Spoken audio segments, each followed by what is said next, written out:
Hai, Assalamualaikum warahmatullahi wabarakatuh. Teman-teman, perkenalkan saya Hadan Seperti, dosen tetap Prodi Komunikasi dan Penyiaran Islam, Institut Agama Islam Nadatul Ulama Sumatera Selatan. Nah, hari ini teman-teman, saya izinkan saya membahas materi mengenai tentang komunikasi antar pribadi. Yang pasti teman-teman sudah familiar semua, sudah mengenal semua apa itu yang namanya komunikasi antar pribadi. Nah, di sini saya mau menjelaskan prosesnya, kemudian kaitannya dengan komunikasi verbal dan juga non-verbal. Nah, teman-teman, untuk pertemuan kali ini, di materi yang kali ini ada di pertemuan ke-6, kemudian CPL ketiga, sub CPMK ketiga juga, di mana nanti harapannya mahasiswa itu mampu menjelaskan dan menunjukkan untuk pesan verbal maupun non-verbal. Kemudian juga diharapkan mahasiswa itu mampu membuat dimensi pada komunikasi intrapersonal dan juga komunikasi antar personal, yakni di CPL kelima, sub CPMK ke. Kita mulai saja teman-teman langsung. Kemarin kita sudah sempat bahas di minggu-minggu sebelumnya mengenai komunikasi itu apa. Dan hari ini kita akan membahas tentang komunikasi antar pribadi.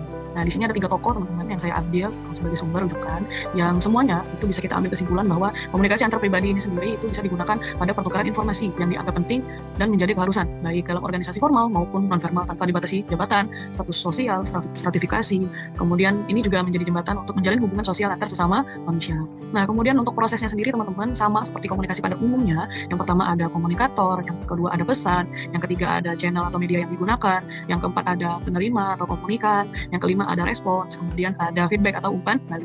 Yang pertama, komunikator di sini orang yang akan memberikan informasi atau memberikan pesan. Yang kedua di sini ada pesan. Pesan ini bisa banyak hal ya teman-teman, bisa jadi informasi memang atau berita atau bagaimana. Dan di proses 1 ke proses 2 itu ada namanya encoding. Encoding ini proses penerimaan gagasan menjadi simpul-simpul. Itu ya teman-teman. Dan dari tahap 2 itu ke tahap 3 ada yang namanya channel atau media. Media ini digunakan banyak sekali zaman sekarang, apalagi serba canggih seperti sekarang teman-teman. Semua itu bisa jadi media sebagai perantara, ya. Yang keempat itu ada receiver atau penerima atau komunikan. Nah, nanti orang yang akan kita tuju nih, orang yang akan kita tuju informasinya. Yang kelima ini teman-teman ada respon atau efek.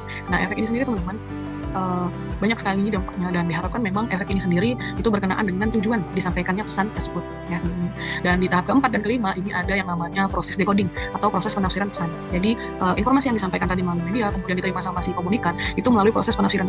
Nah, penafsiran ini nanti ada banyak maksud, dan diharapkan memang nanti di tahap kelima itu ada efek yang harusnya sama nih dengan apa yang dimaksud di pesan di tahap kedua. Oke teman-teman. Lalu ke tahap berikutnya di tahap ke-6. Nah, di tahap ke-6 ini ada umpan balik atau feedback. Diharapkan setelah tadi mendapat efek kemudian ada feedback atau umpan balik. Bisa jadi nanti si komunikan ini memahami, mengerti apa yang disampaikan, kemudian bertindak sesuai dengan apa yang diharapkan pada tujuan pesan tadi. Bisa juga tidak atau sebaliknya teman-teman. Ya, jadi ada ketidakfahaman atau kesalah tafsiran di situ ya. Jadi sehingga banyak bisa jadi ya atau bisa jadi tidak. Nah, di tahap ke-4 sampai tahap ke-6 teman-teman itu ada namanya gangguan. Nah, gangguan ini banyak sekali sebenarnya teman-teman, bisa jadi gangguan dari lingkungan, bisa jadi gangguan fisik, bisa jadi juga secara gangguan psikologis, bisa juga di gangguan bahasa atau linguistik. Bisa jadi mungkin waktu informasi disampaikan itu dengan bahasa yang beda, sehingga terjadi yang namanya salah penafsiran. Sehingga efeknya dan feedbacknya tadi tidak sesuai dengan apa yang diharapkan atau tidak sesuai dengan apa yang dituju pada penyampaian pesan tadi. Nah, bisa jadi juga hambatan ini pada medianya. Jadi misalnya kita memberikan informasi, memberikan pengumuman misalnya lewat aplikasi sosial media misalnya gitu. Oh, ternyata pesannya tidak terkirim atau memang terganggu oleh sinyal. Itu bisa jadi juga.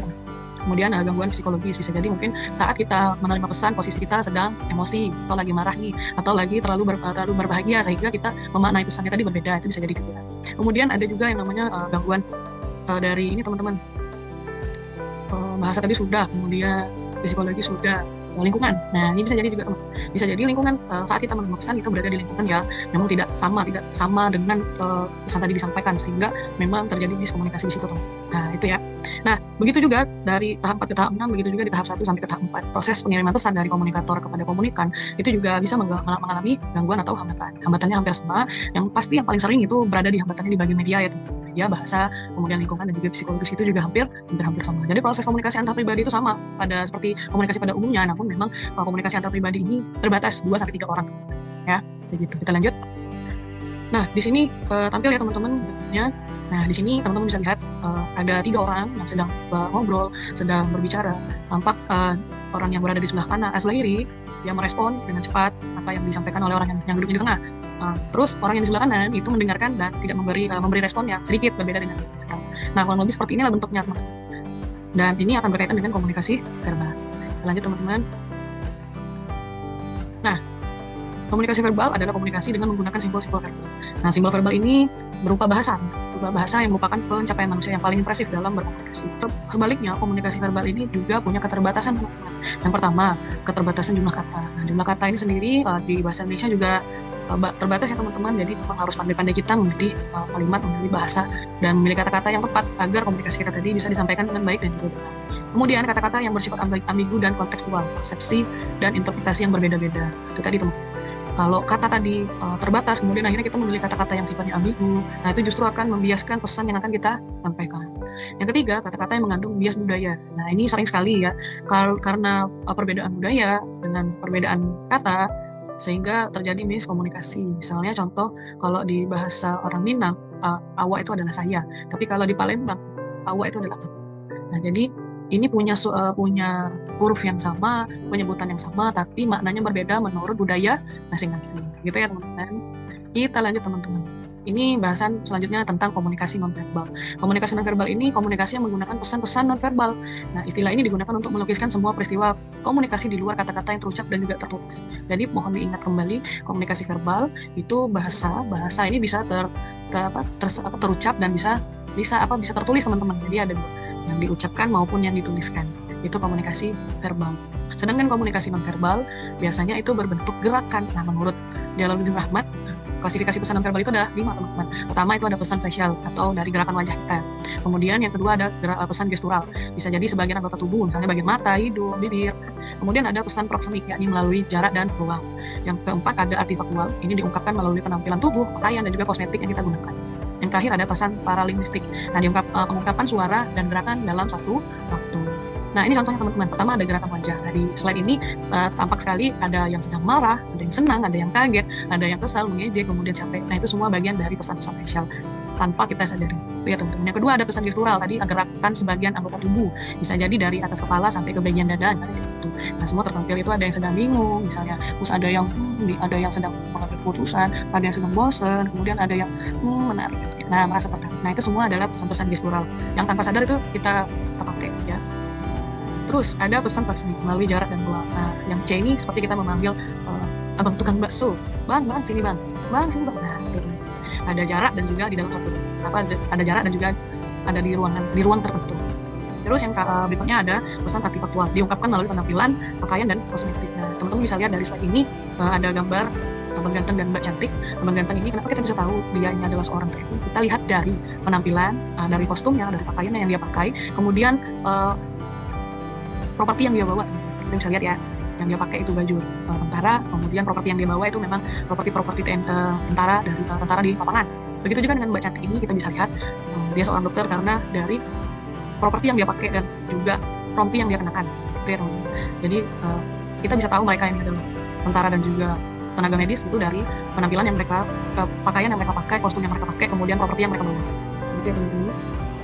Selanjutnya teman-teman, ada pesan paralinguistik. Ini ungkapan suara dan gerakan dalam satu waktu. Kita bisa lihat di sini Bapak Jokowi sedang menginformasikan sesuatu yang sifatnya penting, teman-teman. Kita bisa lihat dari background di belakang beliau, kemudian beliau sedang ada di depan podium dengan menggunakan seragam yang formal, kemudian ada lencana presidenan dengan warna yang senada ya, sama-sama senada, dan dipastikan ini berada di tempat yang formal. Otomatis pesan yang disampaikan juga pesan-pesan yang formal, yang sifatnya serius dan penting, gitu ya teman-teman. Dari ekspresi muka dan dari raut wajah kita bisa lihat ya teman-teman, bahwa informasi yang beliau sampaikan ini adalah informasi yang penting, yang urgent, yang memang harus diketahui oleh audiens yang ada di sekitar beliau saat ini, gitu ya teman-teman. Nah, saya ada satu video teman-teman untuk teman-teman lihat. Nah, di sini tampak sekali ada dua orang yang di dekat jendela, itu orang yang sedang berdiskusi. Lalu di depan jendela agak jauh itu ada dua orang yang juga sama-sama sedang berdiskusi. Namun yang di sana, yang di ujung sana itu kita bisa lihat dari gerakan verbalnya adalah dua orang yang sedang adu pendapat, adu fisik juga, kelihatannya kayak gitu ya teman-teman ya. Kita ulang lagi deh biar yakin nih. Kelihatan dari gerakannya teman-teman ya. Terus yang dua orang yang di dekat jendela juga sama. Nah, kurang lebih seperti inilah komunikasi nonverbal teman-teman. Kita bisa menerjemahkannya itu hanya dari apa yang mereka lakukan, gerakan apa, raut wajah seperti apa yang mereka tampilkan.